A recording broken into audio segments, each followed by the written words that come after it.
Nothing new. Traffic pa rin. Maraming tao pa rin. Ako ay tumaan ulit dito sa Agno at pumunta ulit dito sa Happy and Healthy. And habang pinaprepare nila yung food, I couldn't help but notice, no?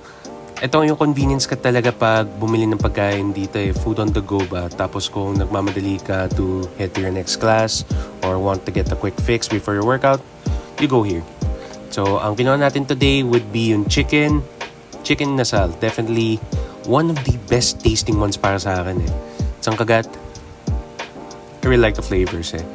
Balance lang din yung pagkakalagay nila ng chili mansi. Tapos lagay natin yung vegetables, that was good. Ang maganda din kasi dito, pwede ka pang kumain ng mga ilang bagay, hindi ka naman masyado na-restrict because it was only 350 calories.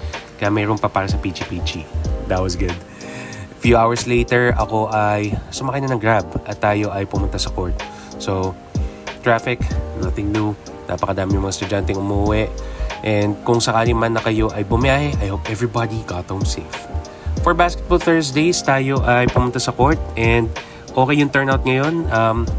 Madami, sana parating ganito and competitive ang turnout natin. So dito nagbabalik din familiar faces katulad nitong si Eman, took for 3, it was good.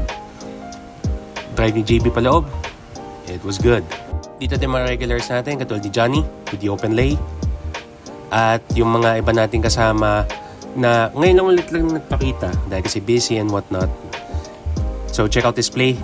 Rebound ni Sir Neil, bigay kay Roner with slice and dice to the layup and it was good.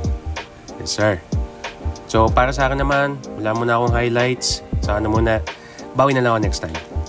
Pagkatapos nun, went home and dahil meron pa tayo natitirang food, another 350 calories, beef.